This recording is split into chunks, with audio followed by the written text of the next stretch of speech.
Fala, meus queridos alunos do curso técnico em biotecnologia, integrado ao ensino médio. Esta é a disciplina de biologia molecular e na aula de hoje nós estaremos estudando a tecnologia do DNA recombinante. Então, pegue já a sua apostila e venha conosco aprender um pouco mais sobre essa importante tecnologia e suas contribuições para a sociedade contemporânea. Bom, a tecnologia do DNA recombinante ela pode ser definida como um conjunto de técnicas que permitem aos cientistas identificar, isolar, multiplicar e expressar genes de qualquer organismo. Quando nós falamos em tecnologia de DNA recombinante, nós estamos falando da clonagem de genes, ok? Quando falamos tecnologia do DNA recombinante, é a mesma coisa que engenharia genética. Veja, existem dois tipos de clonagem. A clonagem celular, que está muito comum no nosso imaginário, né? Considerando o desenrolar dos eventos de clonagem, lá desde a clonagem da ovelha Dolly a clonagens mais recentes. E também temos a clonagem molecular. A clonagem celular, como eu havia dito, ele está relacionado à clonagem de um indivíduo, seja uma única célula, que vai dar origem a um indivíduo unicelular, ou a partir de uma célula única, que vai dar origem a indivíduos multicelulares mais complexos, como mamíferos, ok? Já a clonagem molecular, ela tem o seu princípio, a sua base, na clonagem de um gene, ou pelo menos de uma família de genes específico, que vai conferir àquele organismo, por exemplo, uma característica nova, ok? Então, é importante nós sabermos diferenciar a clonagem celular, que está falando da clonagem de uma célula inteira, então carrega aí todos os genes da célula de origem para formar essa nova célula, e a clonagem molecular, que nós estamos falando da clonagem de apenas um gene, ou às vezes até 2 ou 3, uma família de genes, ok? Bom, dentro da clonagem molecular, existem duas técnicas. A clonagem independente de célula, que está bem aqui, que nós já conhecemos muito bem, que ocorre pela reação em cadeia da polimerase. Então, vocês lembram lá da aula de PCR, quando eu disse que a PCR ela tem como objetivo multiplicar, clonar, amplificar um segmento específico de DNA, um gene. Então, isso também já é uma clonagem, certo? Então, seria uma clonagem independente de célula. Olha, lá na PCR não entra célula, entra taq-DNA polimerase, mix buffer, o DNA amostra, o primer, os nucleotídeos, mas não entra célula. E também existe a clonagem dependente de célula, onde você insere o seu gene em um determinado vetor, coloca dentro de uma célula, de uma bactéria, por exemplo, e aí essa bactéria ela vai se dividir naturalmente, isso é a base da vida dela, e nessa divisão ela vai multiplicando o gene de interesse. Então, é um tipo de clonagem também, ok? Bom, então a nossa primeira pergunta é o que é a tecnologia do DNA recombinante e qual a diferença entre a clonagem celular e a clonagem molecular. Bom, ainda voltando aqui à clonagem molecular, nós temos o objetivo dessa clonagem, que é a obtenção de uma grande quantidade de uma determinada sequência de DNA de interesse. Aqui eu coloquei brincando, né, o Stone Trooper, né? E aí imagina que esse Stone Trooper seja o gene de interesse, e aí a clonagem molecular daria origem a diferentes cópias iguais e múltiplas deste gene, ok? Mas cuidado para não confundir. Lá na saga canônica do Star Wars, aquela clonagem a partir do Boba Fett para construir os clones, né, na Guerra dos Clones, obviamente, Lá foi uma clonagem do tipo celular. Então, removeram células dele e fizeram clones naquele filme, né? Naquela ficção, fizeram clones do Mandaloriano, ok? Então, é diferente daqui do que nós vamos estudar. Que nós vamos estudar apenas clonagem gênica. Bom, então quais são as etapas da tecnologia do DNA recombinante? Nós temos o organismo de interesse, o qual irá ceder o DNA, não é? Então nós vamos fazer a extração total desse DNA. Depois, a clivagem do DNA genômico ou a PCR. Depois, a clonagem do fragmento desse DNA genômico ou do fragmento gênico amplificado na PCR. Então, vai ocorrer a clonagem dele, a inserção dele em vetores. Depois, o armazenamento dos vetores em células hospedeiras. Então, são essas as etapas para a tecnologia do DNA recombinante. Uma vez que o vetor recombinado, isto é, o vetor com o gene de interesse, uma vez que ele estiver dentro da célula hospedeira, aí você pode utilizar para diferentes funções. Por exemplo, para expressar aquele gene, então aquela célula começa a produzir a proteína de interesse, ou mesmo para armazenar esse gene por longas datas, e quando você precisar dele, você trazer essas bactérias à replicação de novo e sempre manter esses seus genes, ok? Bom, como que ocorre a clonagem de fragmentos de DNA? Quais são as ferramentas para essa clonagem? Existem 3 ferramentas que são importantíssimas e insubstituíveis nesta clonagem de fragmentos de DNA, clonagem gênica. Primeiro, as enzimas, chamadas enzimas de restrição, não é? E também a enzima ligase. Então, são 2 tipos de enzimas muito importantes na etapa de clonagem molecular, certo? Além disso, existem os vetores, que são extremamente importantes na clonagem molecular, porque eles vão carregar o gene de interesse, certo? Aí nós temos plasmídios, fagos, que são vírus que infectam bactérias, nós temos cosmídeos, que são plasmídios bem grandes, temos até cromossomos artificiais, temos também alguns vírus, não é, como o arenavírus, que é muito utilizado para carregar um gene de outro vírus, por exemplo, numa proposição de vacinas. Pesquisa um pouco sobre as vacinas que estão em curso para a Covid-19, que você vai ver que uma delas tem essa perspectiva.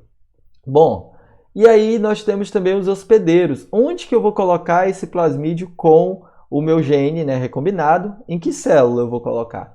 Aí a principal é uma célula procariótica chamada Escherichia coli. Também tem leveduras, tem células animais e células vegetais, ok? Bom, então, a primeira etapa da nossa clonagem molecular é a formação de uma molécula de DNA recombinante. Então, nós temos o gene. Esse gene, como nós vimos no slide anterior, ele veio da fragmentação do cromossomo inteiro de uma determinada célula. Então, você conseguiu lá fragmentar e aí você vai pegar esses fragmentos e colocar no vetor. E principalmente, a técnica mais usada é a PCR. Então, esse gene ele pode ter vindo da fragmentação de um cromossoma de interesse ou da PCR de um organismo de interesse. Então, lá na PCR, você já faz uma etapa de clonagem molecular. Então, você vai ter um número enorme de cópia do gene de interesse. Lembra que quem determina isso é os primers, né? Então, os primers eles vão determinar que somente o gene de interesse vai ser copiado na PCR. Então, geralmente, a PCR é mais importante. E aí você tem, então, o vetor, o gene de interesse. Você precisa cortar o vetor e o gene de interesse. Aí entra as endonucleases ou as chamadas enzimas de restrição, certo? E depois você precisa colar o vetor com o gene de interesse. Aí entra as enzimas DNA ligase, ok? Então, é assim essas são as etapas de forma bem simples de como ocorre aí a formação da molécula de DNA recombinante. Bom, então nós temos aqui o plasmídio novamente, né? Nós temos o plasmídio, o vetor, que vai albergar a minha molécula gênica de interesse. Ele é circular, ele precisa então ser cortado, não é? Geralmente cortado com as enzimas endonucleases ou enzimas de restrição, é a mesma coisa, não é? Que deixam extremidades coesivas. O que seria extremidades coesivas? São extremidades, olha, abertas. Veja que o DNA é de dupla fita, inclusive de plasmídio também é de dupla fita. E aí, ó, a enzima ela abriu a fita bem aqui e cortou aqui. Então veja que são coesivas porque são complementares, ok? E aí temos o DNA exógeno, o nosso chamado também de enxerto, que é o DNA que vai ser enxertado no plasmídio. Ele também vai ser cortado pela mesma enzima. Então veja que ele é complementar ao plasmídio dos dois lados, porque ele foi cortado com a mesma enzima que o plasmídio foi cortado. E aí a gente liga os dois, ok? Depois coloca dentro do organismo que nós temos interesse, ok? Por um processo chamado de transformação. Gente, fica calmo que vocês vão entender tudo passo a passo. Então, olha, a pergunta 2 é quais são as etapas para a construção de um DNA recombinante? Muito fácil, eu falei aqui por 2 vezes. Então, vamos estudar agora as ferramentas. Quais são as ferramentas da tecnologia do DNA recombinante? Talvez a ferramenta mais importante da biologia molecular, pasmem vocês, não é a PCR, tá? São as enzimas de restrição. Foram elas que possibilitaram a manipulação de genes, sobretudo a clonagem de genes, ok? Então, o que são essas enzimas de restrição? A ferramenta número 1 que nós vamos estudar. Elas também são chamadas de endonucleases, né? Endo aqui, não é? Nucleases, que são enzimas do núcleo, né? Que quebram sequências de DNA. Então, são enzimas que reconhecem e clivam o DNA em pontos específicos, geralmente em sequências, por exemplo, 4, 6, 8 bases, né?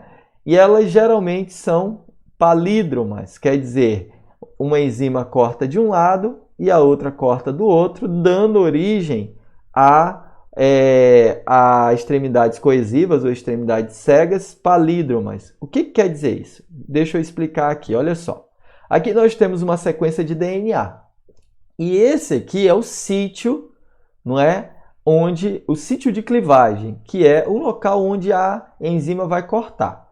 Existe uma enzima chamada EcoR1. A EcoR1, ela corta sempre quando encontra esse sítio, olha. E olha que interessante, o sítio de corte da EcoR1 é a sequência GAATTC na fita 5 linha, 3 linha e a sequência CTTAAG na fita 3 linhas, 5 linhas. Se vocês observarem, são sequências palíndromas. Olha só, que eu leio aqui, ó, da frente até aqui, desta forma, e se eu ler de trás para frente, olha, dá a mesma coisa, ó, G, tá aqui o G, A, tá aqui o A de novo, tá aqui de novo, T, olha aqui, T e C. Então, sequências palíndromas são sequências que, se você ler de frente, do começo para o fim, você lê da mesma forma que do fim para o começo. E interessante é que as enzimas de restrição cortam sítios de clivagem palíndromos, né? Onde, se você fizer a leitura da sequência de 5 linhas para 3 linhas, vai ser a mesma coisa de você fazer a leitura da sequência 3 linhas por 5 linhas, ok? Olha outra enzima também, a RIND3. Também, olha só, palíndroma, ok? Então, as enzimas de restrição cortam DNA em lugares específicos. Cada enzima corta em uma sequência específica, ok? E, geralmente, esse lugar, ele é palíndromo, né? E tem aí sequências de 4, 6 ou 8 nucleotídeos. Olha, 1, 2, 3, 4, 5, 6. Esse aqui também tem 6, ok? Bom, quais são as características das enzimas de restrição? Elas são endonucleases, ok? Então quer dizer que são enzimas que atuam no núcleo. Elas são enzimas de bactéria. Eu não sei se vocês lembram que quando nós estudamos lá, ainda no segundo bimestre, sobre a estrutura do DNA, falamos também sobre mutação e também falamos sobre modificações do DNA. Aí eu falei para vocês que algumas bactérias elas fazem a metilação do DNA para que ela possa reconhecer o DNA que é dela do DNA que é de um organismo infectante, por exemplo, um vírus, né? E aí eu disse que as bactérias possuem enzimas chamadas endonucleases que cortam o DNA viral. Lembram disso? Então, olha só, como a ciência ela é muito importante. Então, ela aproveitou essa vantagem de algumas bactérias que têm enzimas que cortam DNA que não é próprio dela, DNA exógeno, né, que não é dela. E aí, a partir dos estudos, foi se catalogando essas enzimas, produzindo elas por biologia molecular e agora elas são utilizadas no laboratório. Então é muito interessante isso, né? Mas a origem delas é dessa biologia natural de algumas bactérias, que é defender-se do DNA viral a partir do corte do DNA viral, neutralizando ele, ok? Coisa que nós estudamos lá no segundo bimestre. Então existem diferentes linhagens de bactérias que vão expressar diferentes enzimas. O nome da enzima é derivado do nome da linhagem e espécie da bactéria em qual foi isolada. Nós vamos ver daqui a pouco. Elas cortam, isto é, hidrolisam, né? Quebram com auxílio da água, DNA em fragmentos definidos e reproduzíveis. Então, uma enzima ela só corta o sítio específico dela, certo? E sempre vai gerar fragmentos específicos a partir daquele corte. E é uma ferramenta básica na clonagem de genes. Então, olha o nome da enzima, como é. Pegamos lá o exemplo da EcoR1. Então, E vem aqui do gênero Escherichia, que é um gênero de bactéria gram-negativa, que comumente está na nossa flora intestinal. O Co vem de coli, que é a espécie, então a Escherichia coli, existem outras. O R vem da estipe. Estipe é uma variação da espécie, ok? É um subtipo, uma variante, certo? E aí a variante RY13, que foi isolada essa enzima de restrição. E o 1 vem da ordem de descoberta. Então foi a primeira enzima de restrição descoberta na bactéria Escherichia coli, cepa ou estipe RY13. Por isso o nome EcoR1, ok? Muito bem. Olha aí a enzima de restrição atuando, ela vai lá no DNA e corta o DNA, deixando extremidades livres. Tanto o DNA do vetor quanto o DNA do inserto. Olha só, mais uma vez, nós temos aqui o gene alvo, nós temos o plasmídio, e eles estão aqui, olha só, íntegros, e logo em seguida eles estão sendo cortados pela mesma enzima, formando aí bandas que vão ser coesivas e vão possibilitar a ligação dos dois, ok? Existem dois tipos de cortes. Essas endonucleases, dependendo do tipo da endonuclease, ela faz um tipo específico de corte. Por exemplo, cortes chamados blood end, né? Que são cortes com extremidades cegas. Então, o que ela faz é simplesmente cortar o DNA, deixando as duas extremidades totalmente cegas, ok? Então, corta as duas fitas do DNA e agora, olha só, eles não são complementares, ok? Então, eles vão se ligar aqui com base na ligação entre as fitas de DNA, que ligações fosfodiéster, ok? Certo? É diferente. Olha só, cortou bem no meio.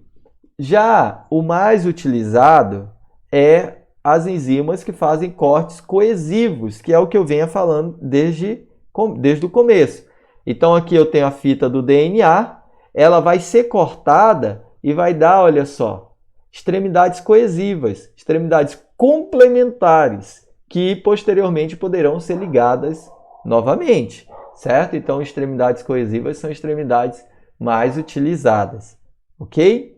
Então, esse tipo de enzima é o mais utilizado. Olha só aí, várias enzimas e o sítio, não é? De corte. Então, nós temos aí a EcoR1, temos a BAN-RIN3, que é lá do Bacillus amyloquifaciens, quase que eu falo, certo? Vou pegar uma mais fácil, que eu não sou besta. Olha aqui, ó, nós temos uma enzima também, olha, lá do termos aquático, não é a polimerase, é uma TAC, ó, TAC1. Nós temos também a RIND, que é do Haemophilus aegyptius, a RIND3, enfim, várias enzimas para que você possa olhar aí. Pergunta de número 3, o que são as enzimas de restrição? Cite os exemplos, tá? Então, explique direitinho o que é as enzimas de restrição e dê exemplos de enzimas. Bom, agora nós vamos para a segunda ferramenta, o vetor de clonagem. Os vetores de clonagem, eles multiplicam as moléculas do DNA recombinante, os clones, né, em organismos vivos, gerando quantidades abundantes do clone.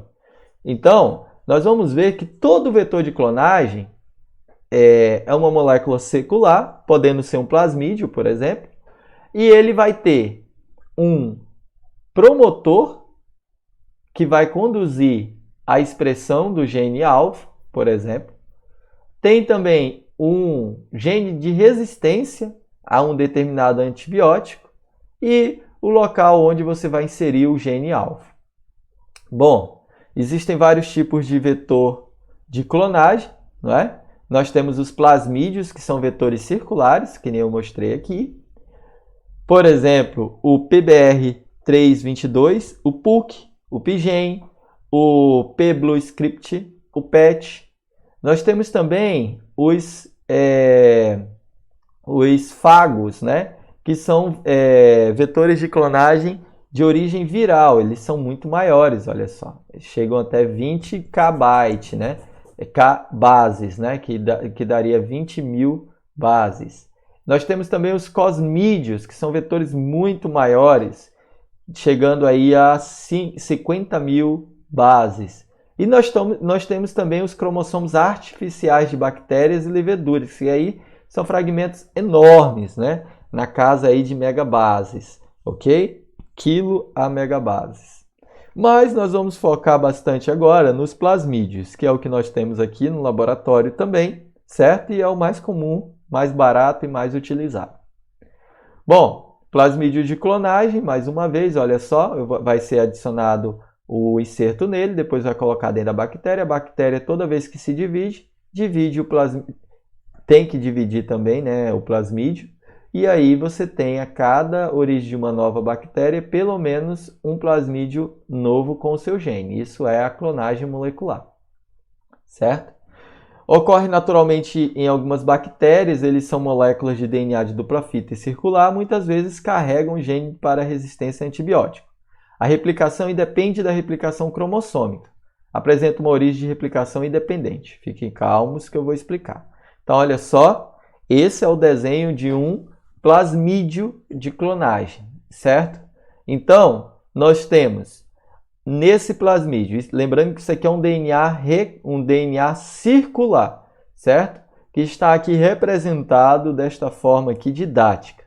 Então, nós temos uma origem de replicação. O que é essa origem de replicação? É uma sequência de DNA que permite a autorreplicação do plasmídio, independente do cromossomo. Então, o plasmídio ele pode se replicar dentro da célula sem necessariamente esperar o ciclo de divisão celular desta bactéria, ok? Por quê? Porque ele tem uma origem de replicação, uma sequência de DNA que obriga a bactéria a duplicar o plasmídio, certo?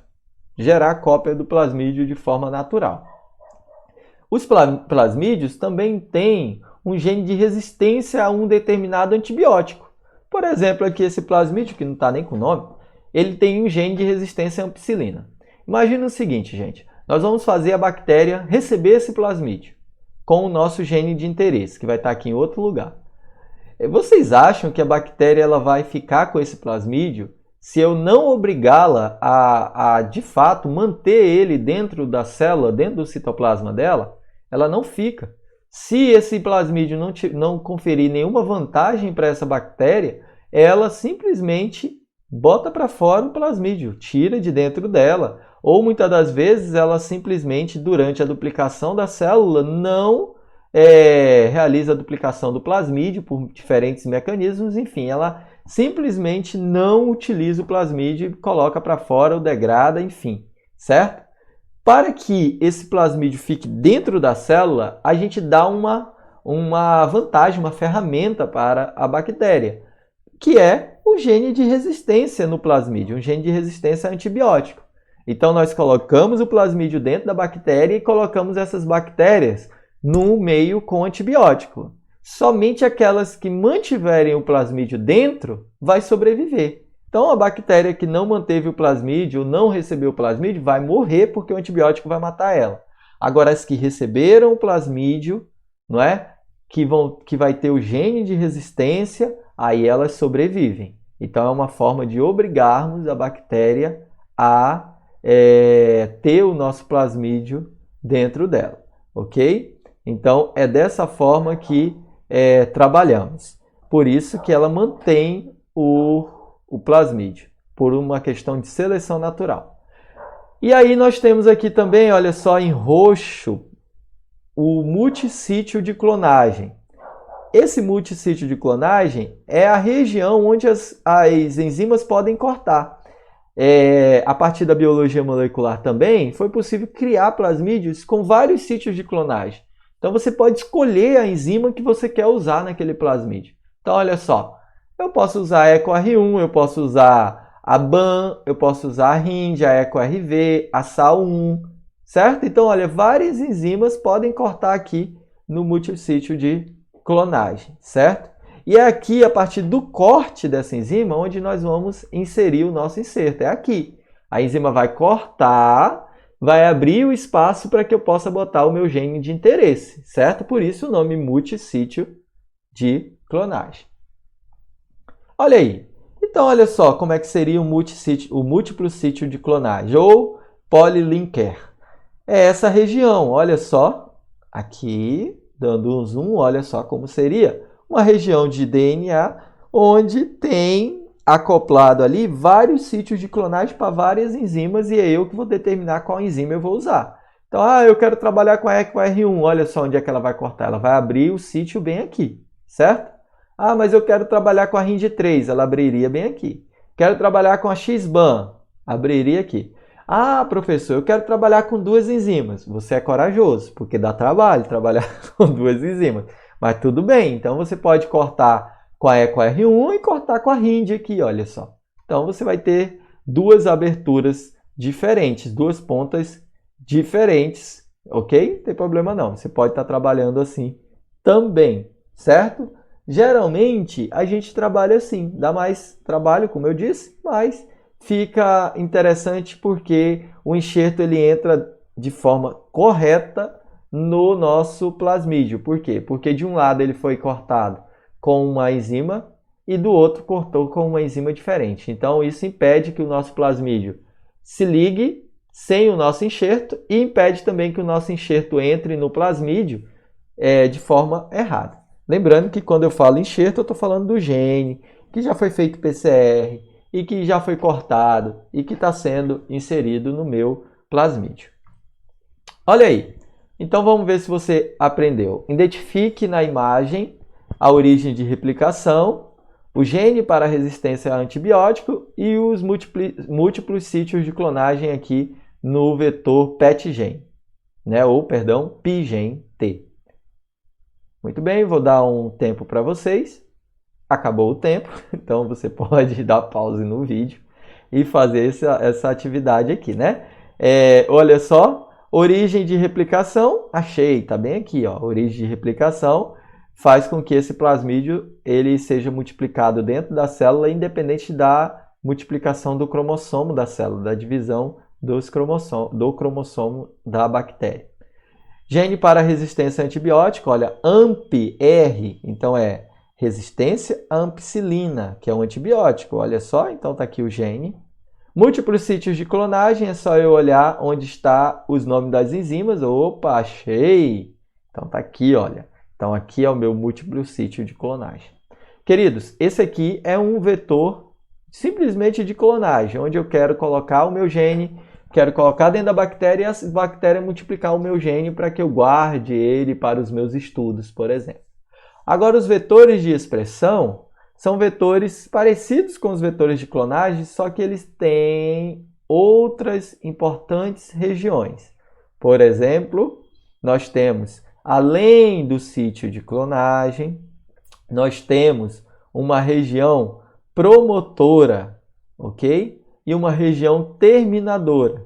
Então, olha só, aqui eu tenho a origem de replicação, eu tenho o múltiplo sítio de clonagem bem aqui, e olha, franqueando o sítio de clonagem, eu tenho região promotora e uma região terminadora.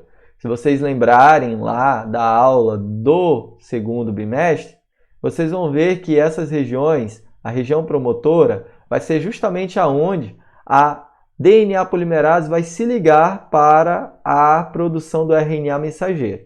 Ok? E a região terminadora é onde vai terminar a produção do RNA mensageiro. E aí, olha só o que está escrito, promotor T7. Esse plasmídio de expressão, ele tem um promotor T7, quer dizer que é um promotor de uma RNA polimerase específica, certo? Então, essas bactérias aqui, elas recebem um plasmídio de expressão, onde meu gene vai estar inserido aqui, e por ter esse promotor, ele vai obrigar a bactéria a produzir esse RNA mensageiro, que vai dar origem à proteína dentro da célula. Então, quando eu quero produzir uma proteína dentro da célula, eu uso um vetor de expressão tendo promotores. A exemplo, o promotor T7, ok?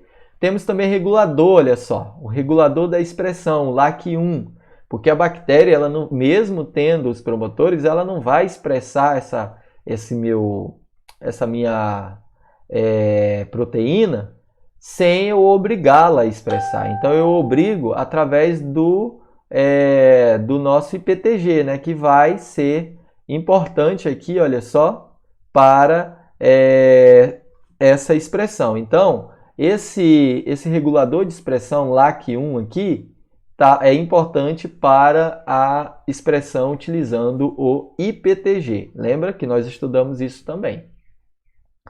Quais são as diferenças nos vetores de clonagem e os vetores de expressão? Então, o que tem em um e o que tem no outro? Bom, a outra ferramenta, a DNA ligase. Então, é uma enzima que promove a ligação entre o DNA vetor e o DNA inserto, formando assim o DNA recombinante. Então, a gente já cortou, não é? E agora a gente vai ligar. Então, quem vai fazer isso é a DNA ligase. O DNA inserto, ele vai ser complementar ao plasmídio, por quê? Porque foi cortado com as mesmas enzimas, olha. Então, as bandas vão ser coesas. E aí, a DNA ligase vem e liga as bandas, certo? Bom, e agora nós temos o hospedeiro. A exemplo, a Escherichia coli. Por que usar a Escherichia coli? É uma célula unicelular, um organismo unicelular, na forma de bastão, é inerentemente não patogênica, apesar de existir Escherichia coli na natureza, não é no laboratório, na natureza, que são patogênicas. Essa que nós usamos no laboratório, ela não tem virulência, quer dizer, ela não tem fatores que causam a patogenicidade, ok? Então, elas crescem rapidamente a 37 graus, tem uma geração a cada 20 minutos no máximo, então a cada, no máximo, 20 minutos, a célula está se dividindo. Ó, você está olhando aqui, ó, parece duas, né? Você vai dizer, é dois bastões. Não, é a célula se dividindo aqui. Ó. Então, elas são bastões unicelulares. E aí ela se divide. Mas quando você vê no microscópio, você vai ter elas separadinhas e um monte ligadinhas assim. Certo? É porque está ocorrendo a divisão bem aqui. Então elas se dividem muito rápido, então isso é bom para a gente. Elas exigem pouco em relação à nutrição, o meio mínimo tem glicose, um extrato de levedura, a triptona, que é a fonte de aminoácidos, ok? Extrato de levedura, a fonte de vitaminas, e a fonte de carboidrato seria aí a glicose. Bom, olha só como que ocorre aí o crescimento da bactéria. Então ela começa crescendo muito rápido quando tem bastante meio de cultura, quando está rico o meio de cultura, então ocorre aqui um crescimento exponencial, que nós chamamos aqui de fase log. Então primeiro tem a fase lang, né, que é a fase onde a bactéria está se adaptando ao meio, e aí agora aqui, olha só, ela, após essa adaptação, ela começa a crescer de forma exponencial. Quando ela atinge o platô, quer dizer que você tem muita bactéria, pouco meio de cultura, não é? Meio de cultura com os nutrientes, e aí ela estaciona e depois ela começa a morrer por falta de nutrientes ou mesmo por falta de vitaminas, enfim. Então a gente trabalha nessa escala aqui, até aqui, certo? Não deixa a bactéria crescendo lá durante semanas não, para que ela não morra. Ou se você for deixar durante a semana, você troca o meio. É possível também você trocar o meio de cultura da bactéria, ok? Lá naqueles bioreatores que eu tenho certeza que vocês já estudaram. Bom, então olha só, eu tenho tudo agora. Eu já tenho o meu DNA recombinante, ele já está no plasmídio. Como eu faço para colocar dentro da bactéria? Através de um procedimento chamado transformação bacteriana. Então, a bactéria que não apresenta o DNA plasmidial vai receber o DNA plasmidial recombinado.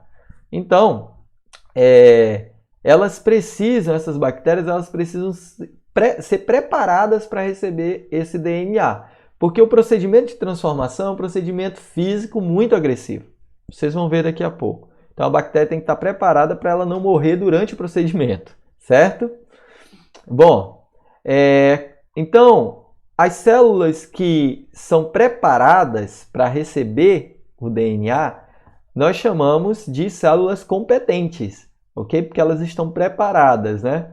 Então, uma bactéria se diz competente quando ela tem a capacidade de aceitar o DNA estranho. Então, a gente vai trabalhar essa célula, fazer lavagens nessa célula para ela poder receber esse DNA estranho. E aquela que não é capaz, nós chamamos de incompetente, certo?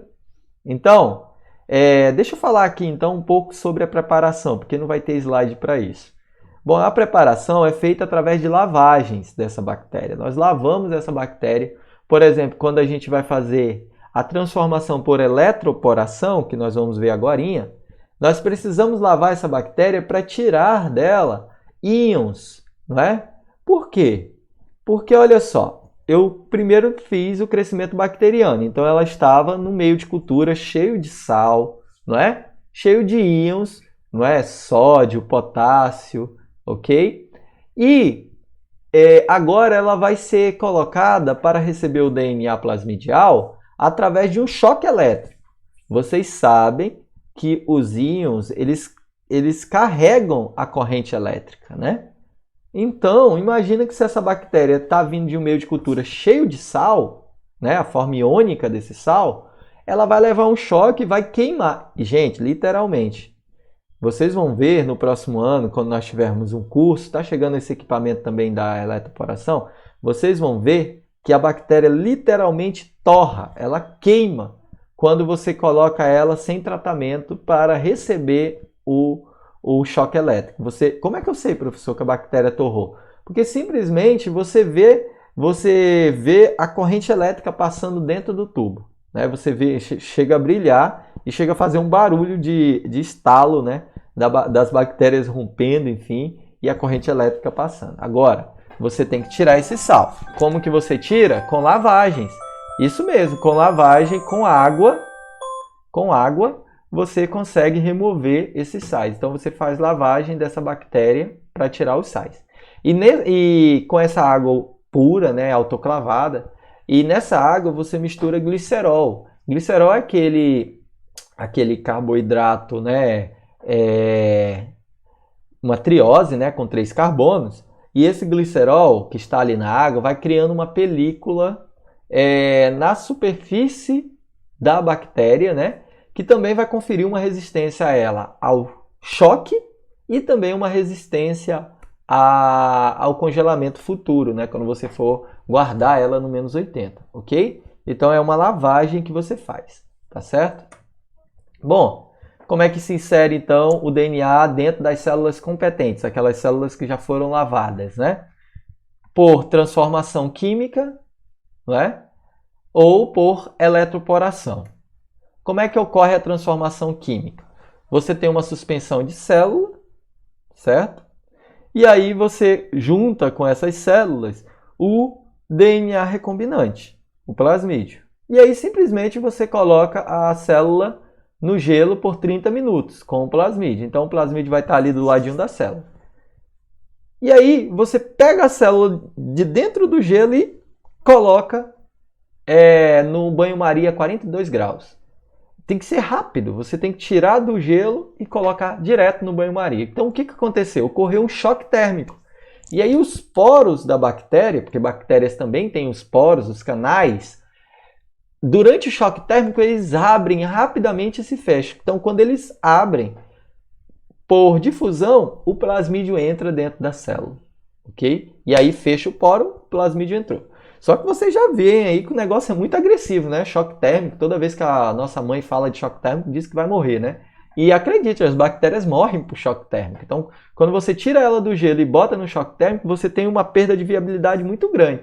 Então, vamos colocar aí que 70% das bactérias vão morrer pelo choque térmico, por esse choque térmico.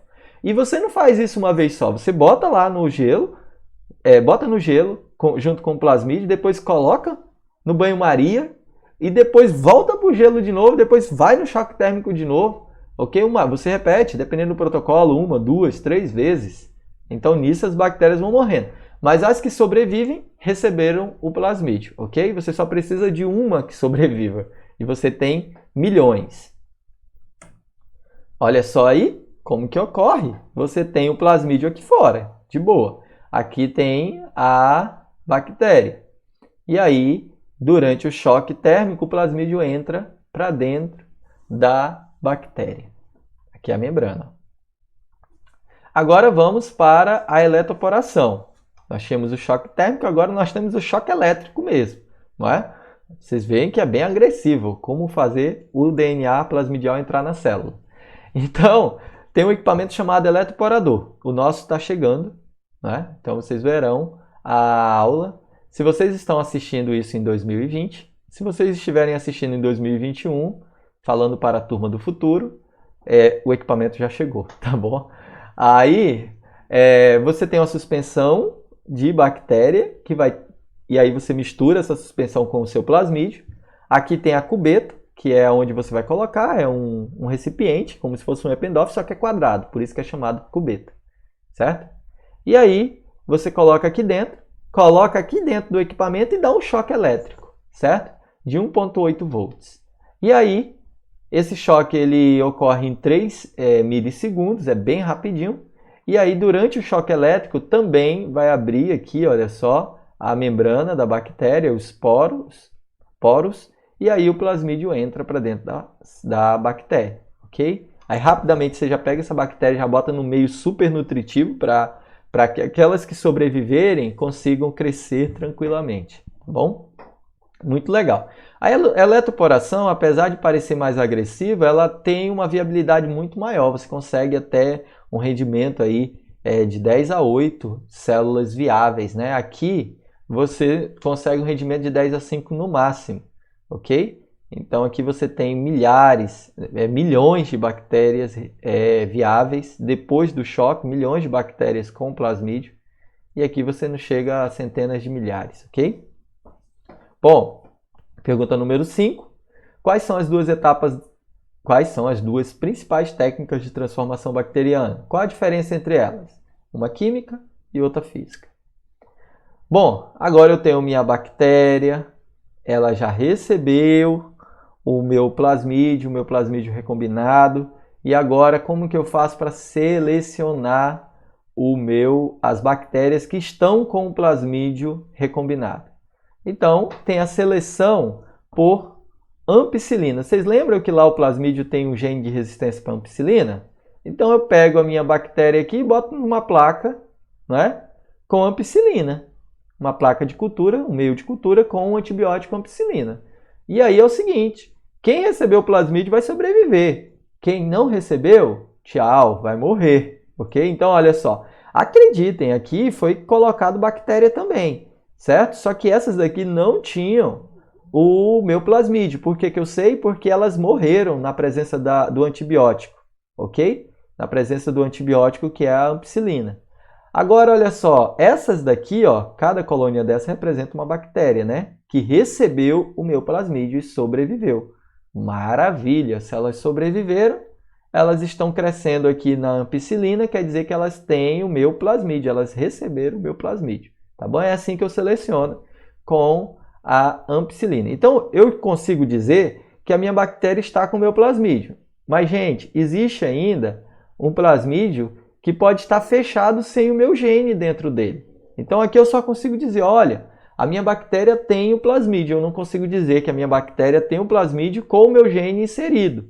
Porque você tem as possibilidades, ok? Deixa eu voltar aqui.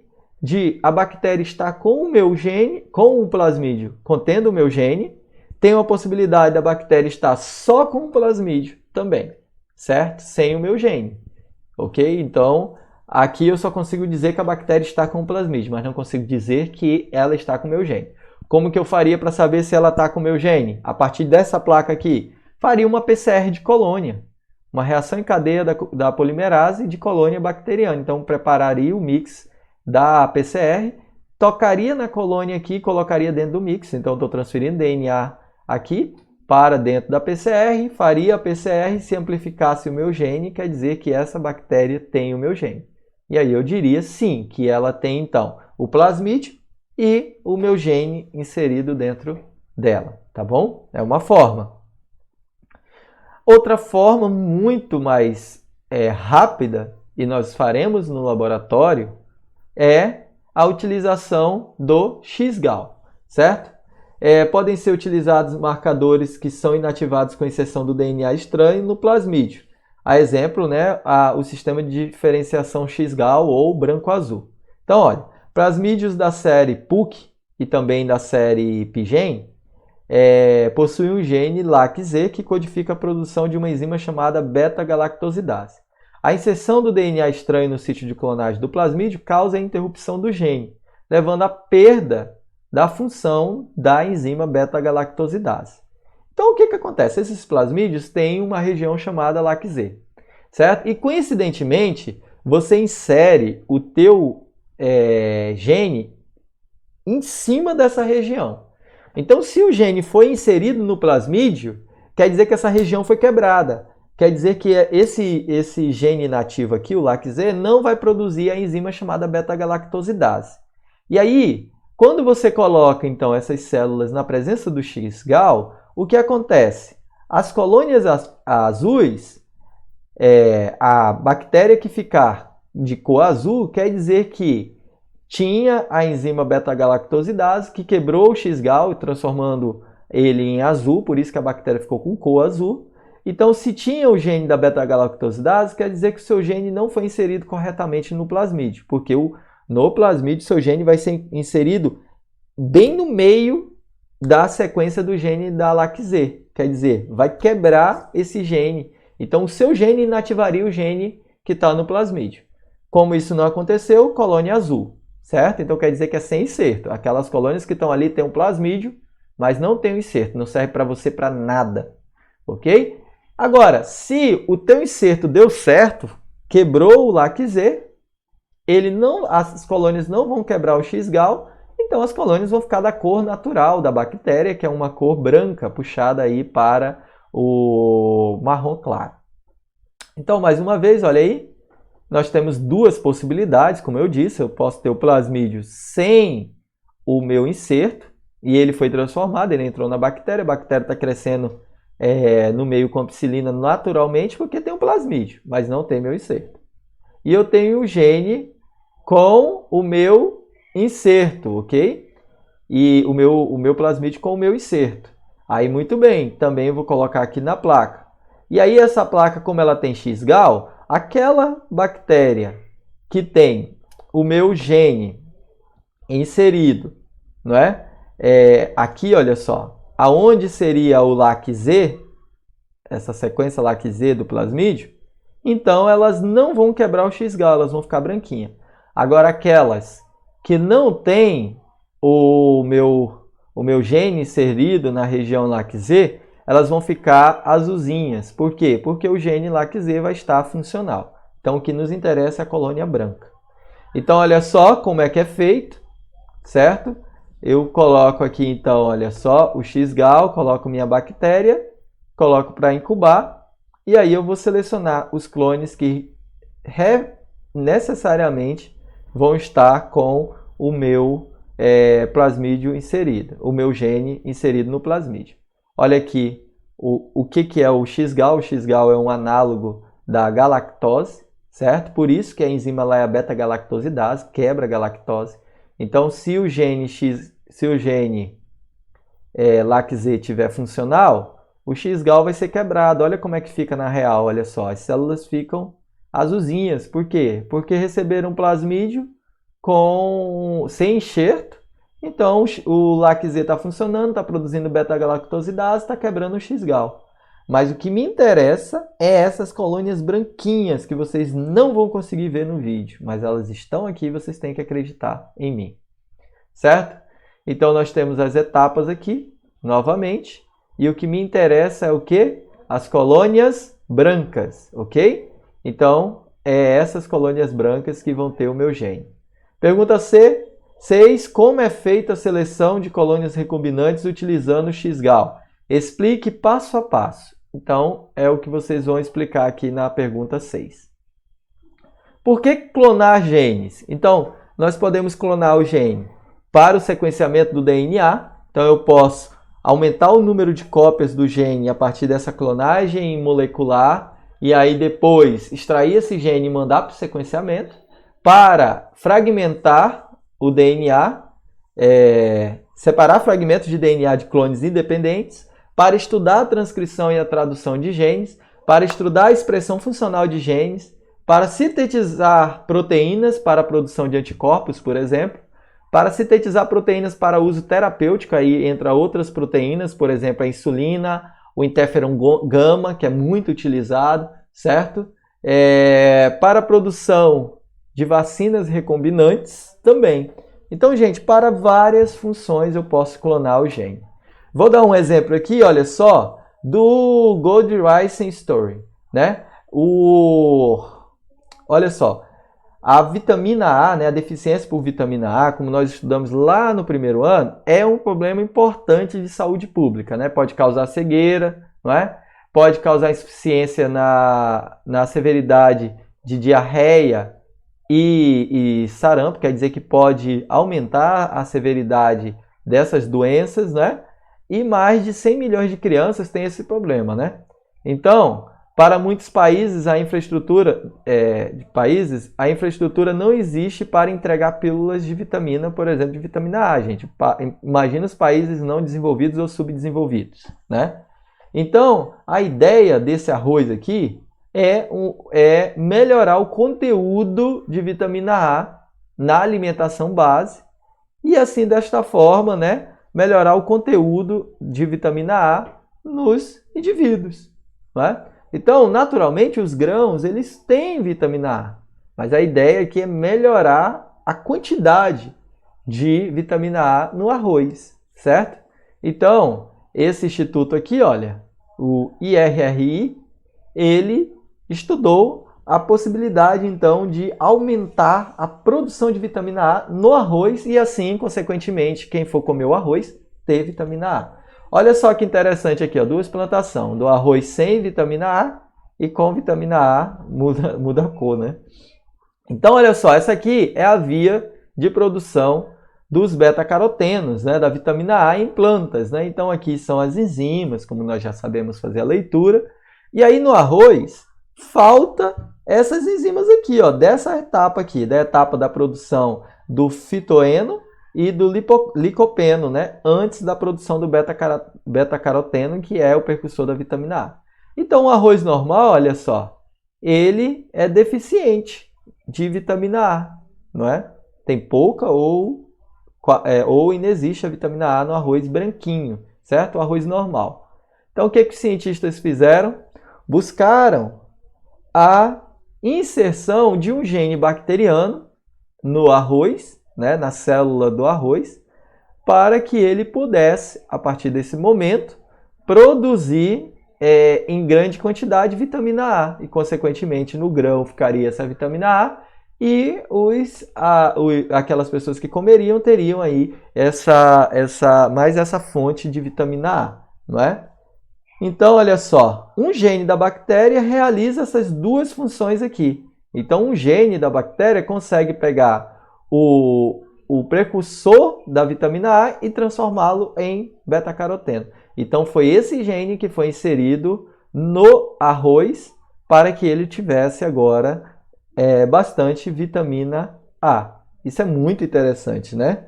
Agora, tem um detalhe que talvez possa esbarrar numa produção desse arroz com beta-caroteno, com vitamina A, que é a cor do arroz, né? Você vê que o arroz branquinho está no nosso imaginário, né? Está no senso comum que é um arroz de qualidade, né? Então, geralmente você procura o arroz mais branquinho lá no seu supermercado. Então, o arroz mais amarelinho tem essa questão da aceitação, mas é tudo uma questão de marketing em cima para conseguir introduzir bem o arroz com bastante vitamina A no mercado. Um outro exemplo aqui, olha só, é do Flavir Sar da Calgene. É um tipo de tomate que foi desenvolvido pela Calgene, não é? E foi solicitado junto ao FDA a aprovação da utilização desse tomate na alimentação. Então, o que é? Por que esse tomate ele é interessante? Olha só, um tomate normal, tomate tradicional, né? Ele não sofre maturação lá na planta. Por quê? Porque o local onde ele é plantado é longe do local onde ele é vendido. Então você exporta tomate para os países asiáticos, imagina, vai uma semana ou mais, né, de navio. Ou mesmo do sul para o norte, é longe, gente. Então, você não pode deixar o tomate amadurecer na planta. Por quê? Porque ele vai chegar aqui maduro e o tomate maduro ele sofre rapidamente modificações, né? E vai sofrer apodrecimento muito mais rápido que o tomate verde. Então o tomate ele é verde e aí ele é vaporizado com etileno, né? E aí ele recebe lá a maturação então lá no mercado, lá onde ele está sendo vendido, ok? Então a vaporização geralmente é feita lá onde ele é vendido. Então o etileno ele é um hormônio para plantas, né? Que vai fazer a maturação, vai estimular a maturação, mas lá onde está vendido. Por isso que você passa no mercado e aí um dia o tomate está verde, no outro dia ele já está vermelhinho, está ficando vermelho, porque ele está sofrendo maturação, porque ele foi tratado com etileno. Não esqueça de lavar seu tomate quando chegar em casa, hein? E aí, o que essa empresa ela prospectou? Esse tomate tradicional, como ele não sofre a finalização, né, da sua maturação na planta, obviamente ele não vai ter todas as características organolépticas, né, de gosto, de sabor de um tomate que você tirou ali do pé de planta, né, já madurinho, vermelhinho.